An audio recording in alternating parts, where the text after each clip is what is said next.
one more managerial skill, and that was stress is the word describing how the demands of their life seem to cope up with. Okay, so the ability to cope with stress varies from individual to individual, but the fact is that work and stress go hand in hand. Okay, so everyone in every job experiences some kind of stress. It is very obvious that if work is there, there will be stress. So stress is the psychological as well as physiological imbalance resulting from the disparity between situational demand and the individual's ability and motivation to meet those demands or needs. Understood? What do I mean by stress? So stress can be either positive or negative. Okay, when is the stress called positive? If it acts like a motivator. Okay, for it acts like a motivator and it encourages you to perform better. Then this stress is called a positive stress. And when this stress is negative, when this stress leads you to face some social, organizational, or emotional problems, then this stress is called negative. Understood? Now we will study some major causes of stress, or the sources, the major sources from where stress comes. Understood? So, major sources of stress can be significant life adjustments.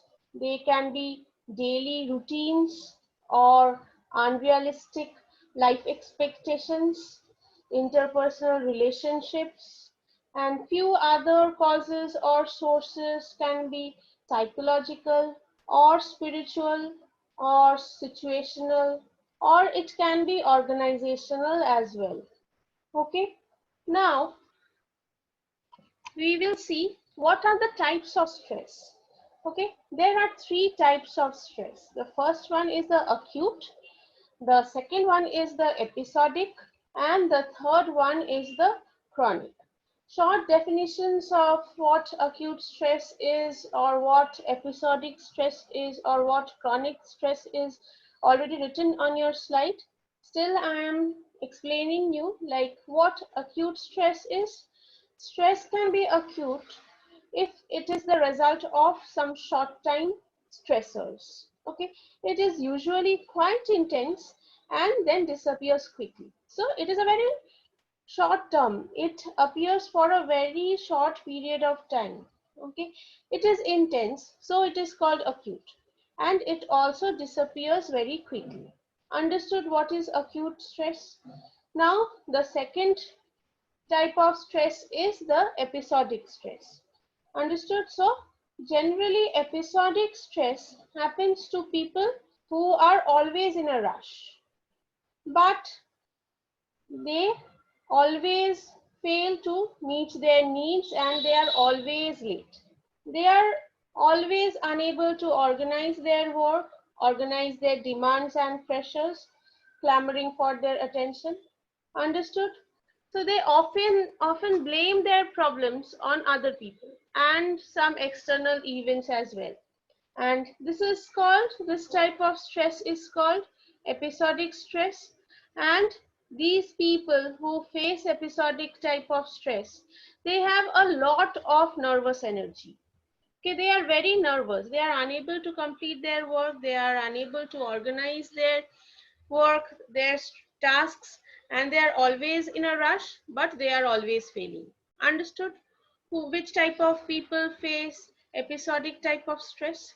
Now, the third type of stress is the chronic one. Okay, what happens here? This is a long-term stress. Understood? Resulting from some nagging problems which just do not seem to go away. And this is a grinding stress that can wear you down day by day, year after year. And it can result from long-term health problems, emotionally draining relationships, or from staying in an unfulfilling energy draining job. I'm sure you have seen in your life people who are facing or who are ill for a long period of time.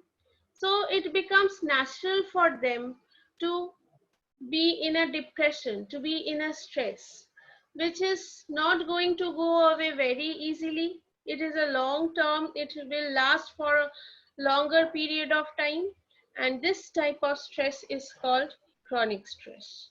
So, understood the three types of stress. The acute one, what was that? What was acute one, which is very short term and it disappears as well very quickly? What is the episodic type of stress, where people are often failing to organize their work? They are always in a rush and they are full of nervous energy. And what was the last one? The chronic type of stress. What was happening here? People are suffering day after day, year after year, fighting for one problem, and they are gradually going into some depression or some kind of stress, and this kind of stress is called chronic. So understood the three types of stress. Now, what are the effects of stress on your body? You can see it on your screen that there can be heart attacks, high blood pressure, heartburn, stomachache, headaches, depression, difficulty in sleeping, rapid breathing, right? So, apart from the physical, there can be emotional signs as well. What can be those? Like feeling irritable or anxious, or you may be in a very low mood. Okay, then you will be feeling very low in your self esteem. You can feel tensed. Okay, then there can be few changes in your work habits, in your temper, in your eating habits as well. So understood what can be the effects of stress on your body. These are all negative stresses. None of these stresses are motivating you to perform better or for a good result. Understood? So stress is bad for our health. Now, some stress management tips for you. How you can manage your stress, which will lead a easy way of life for you. So, stress is a fact, okay, but being stressed is not. So you don't always have to control over what happens to you. And that doesn't mean you have to react to a different challenging situation by becoming frazzled or feeling overwhelmed or distraught, right? So being overly anxious is not just a mental hazard, it is physical one as well. So the more stressed you are, the more vulnerable you will be to some health problems. You will be facing some chronic or life-threatening illness. And the less open we are to the beauty and pleasure of life. Understood? So stress is a part and parcel of our life, but we have to manage that. And how we will manage that? In your slide, you are able to see that there are 7 ways how you can manage your stress. Like you can meditate, you can exercise, you can do your work in time, you can relax, you can connect socially, you can mingle with people, you can communicate with people so that your stress calms down. Then you have to make your food habit good, and you have to prioritize tasks, which I repeat one and again, that you have to prioritize tasks. You have to make to-do lists, right? So here are few stress management tips which everybody should follow in life. Now, this was all about stress management. In our next lecture, we will be dealing with one more managerial skill. Thank you.